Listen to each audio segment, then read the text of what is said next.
This is me, Michael Chandler. Michael Chandler and myself have done the show, The Ultimate Fighter. We've had a good back and forth. He's a good, tough guy. And, you know, the Mac is excited to get back for sure. Conor says that he wants to be on the card at the White House. He's won one fight in 7 years. He wants to be on that card. Do you want him on that card? Yeah, you know, we'll see how this thing plays out. I'll start making this card in February. If it all plays out that way, Conor could be on the card. You would still take him. Yeah. But you still respect him that much. Yeah. He's had a lot of trouble, man. Now when he was on, he made a lot of money. He's great. I get it. This isn't tennis. This is the fight business. It's not man. golf. It's not tennis. But can he still do what you need him to do or want him to do? We're going to find out. Jon Jones has stated publicly he wants to fight at the White House. He tells anyone that'll listen, even last week he was at the Grammys or some shit like that, and speaking about how he's back testing and he's ready to fight at the White House. But Dana seems more stern in not letting him today than I have ever seen him. The UFC universe just shook up as Conor McGregor announced that he is officially back. The fight he is stepping into is the highly anticipated bout against Michael Chandler at the iconic White House event. This is me, Michael Chandler. Michael Chandler and myself have done the show, The Ultimate Fighter. We've had a good back and forth. He's a good, tough guy. And, you know, the Mac is excited to get back for sure. The fight works perfectly because both men want it badly. Michael Chandler himself admitted that this isn't just another paycheck, it's about closing the book on the rivalry with Conor McGregor. For Chandler, there's no stage bigger than the White House event to do that, and he explained that it feels like destiny in this fight and the timing is perfect. You know, I think obviously that's a fight that I want. I want the White House. You know, first and foremost, I want the White House. Ideally, if it becomes Conor, that would be awesome. You know, obviously we have some animosity or some unfinished business. Once again, I just said there's not really animosity. I got respect for him. He's got respect for me, but we do have an unfinished business. Conor's friend and co-owner of BKFC, David Feldman, contributed to the hype by revealing what he has witnessed within Conor McGregor's training camp. In Feldman's opinion, the old Conor may be returning, though most fans are skeptical. Feldman asserts the ferocity and the speed of training demonstrate that it can be done. Conor's work ethic and discipline today, according to him, are on a different plane. If that's the case, we could see a menacing form of Conor McGregor that reminds everyone why he became a superstar.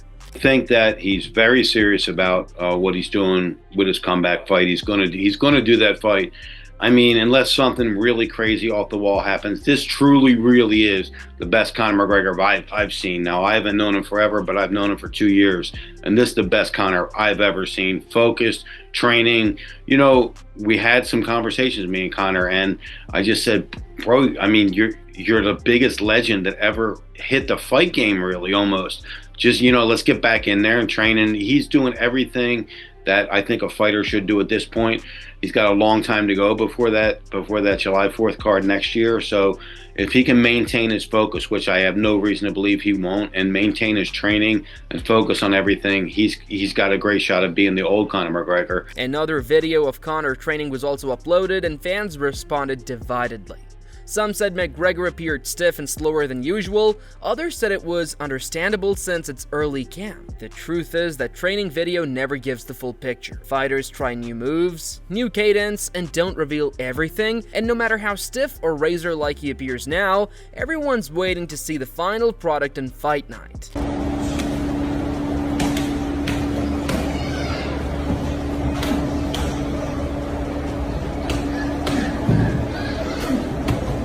Not everyone agrees that McGregor should take center stage. However, Chael Sonnen expressed skepticism about Conor headlining such a milestone UFC event. In Chael's opinion, it doesn't behoove the UFC to place its most historic White House event behind a non-title fight. He maintained that while Conor is selling tickets and making headlines, it just doesn't feel right to have a non-title bout headline. But now we call it title versus title. You're going to take the champion of a weight class and you're going to put them with another champion of a weight class. Your A side and your B side are both going to be champions. You don't get to use names, but that's the ingredients you need to bring the biggest card ever. And it's one of the reasons that I'm struggling with the idea that McGregor is being penciled in the middle of 2025 for a card that sits dead center in the middle of 2026 at a venue yet to be built for tickets that are yet to be on sale. Chael broke it down further, noting that UFC has always built its biggest shows around title bouts to him. Having Conor McGregor headlined without a title up for grabs doesn't align with the company's history. Sonnen reminded everyone that titles are history and that this White House ceremony would be etched into memory forever. Without a championship at the forefront, the headliner would be bizarre in the record books. His argument was straightforward: UFC's biggest platform should have UFC's biggest belts. That there's no title unless you believe that Conor McGregor is going to demote himself, right? The biggest draw should be the main event. Your biggest star, regardless of belt, should be the main event. But in this case, if our biggest draw and our biggest star is not a champion or a contender in any weight class, we're going to acknowledge up front that our biggest show will not contain a title, which makes it a little difficult down the road to go, this show's bigger than big. In fact, we got 2 titles up. Yes, you heard me, there's 2 titles. When can you ever get that? And nothing more important than a title fight. I just think it puts you in a very unusual spot. Chael had his own suggestion for a main event that he believes would be much better: Islam Makhachev versus Ilia Topuria.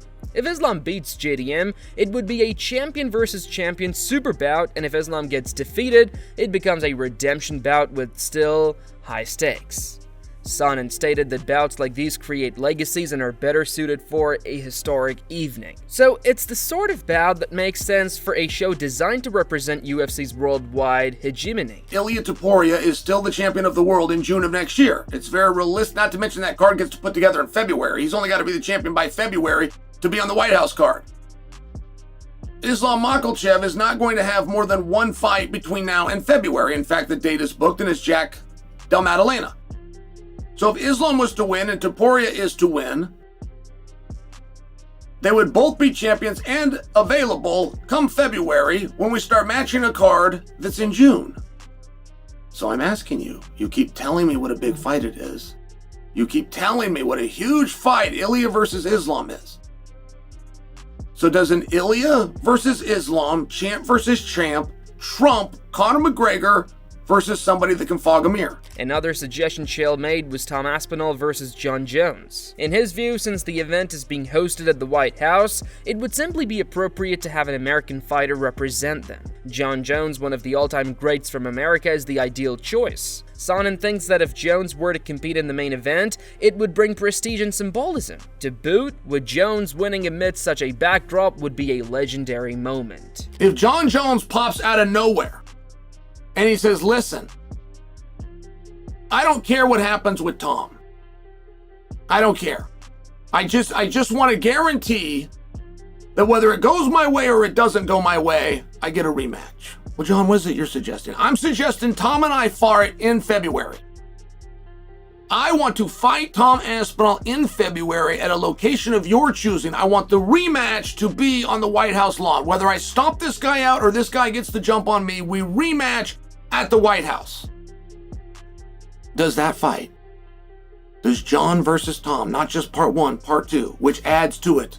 It adds to it. It makes it hotter. It makes it a lot spicier. Does that trump one non-title, non-contending, yet to pick a weight class, Conor McGregor against anybody that can fog a mirror? Despite these reasons, Conor McGregor appears to remain locked in for the White House event. Dana White himself acknowledged that he himself would love to have Conor there regardless. According to Dana, McGregor adds unparalleled star power and can make any card unforgettable. Regardless of whether it is the headliner or not, Dana's preference for Conor goes without saying. For him, it is not merely about belts, it is about moments that fans will forever remember, and Conor provides those moments. Conor says that he wants to be on the card at the White House. He's won 1 fight in 7 years. He wants to be on that card. Do you want him on that card? Yeah, we'll see how this thing plays out. I'll start making this card in February. If it all plays out that way, Conor could be on the card. You would still take him. Yeah. But you still respect him that much. Yeah. He's had a lot of trouble, man.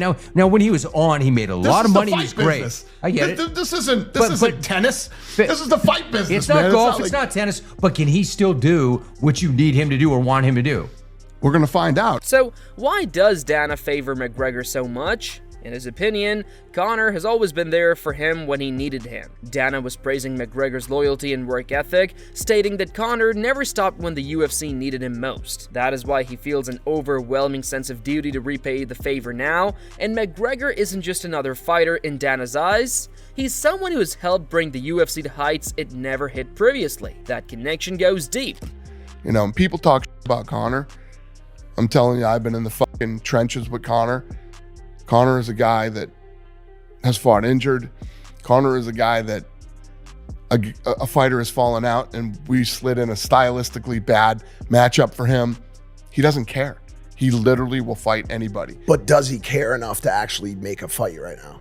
Like, is he actually, when's the last time he fought? It's been, he and I have been talking nonstop, and he's like, I'm dead serious. I want this. You know, I'm training.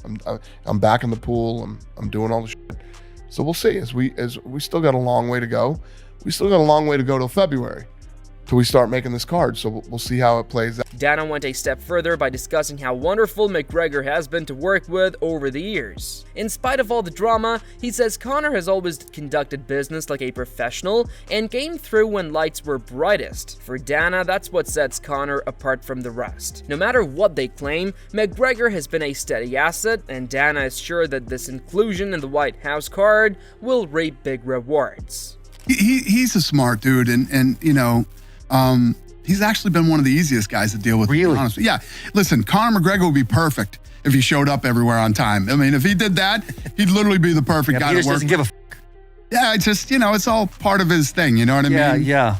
But no, we have a great relationship, and he's been great to work with. While Dana sings the praises of McGregor, he hasn't been so complimentary about Jon Jones. Jones is unlikely to be part of the White House event, claims Ariel Helwani due to his past behaviors. Dana has a reputation for holding grudges, and Jones' past with the UFC has left him scarred. What that implies is that if fans want to see Jon Jones again in a giant fight, Dana might not let that happen, illustrating how personal things can become in the fight game. In front of the media and say this is 100% happening, and then look like he was a liar, because I think he believed that if we got him the money, he was going to do it. And they did. And he didn't. And he'll remember that. And now he knows how much he wants to fight on this card, and so he'll say, no. You want to fight on another card? Great.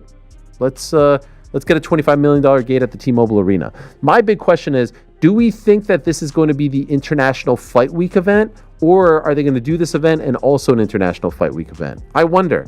Because, like, part of this thing with T-Mobile is they have an event usually in June, July.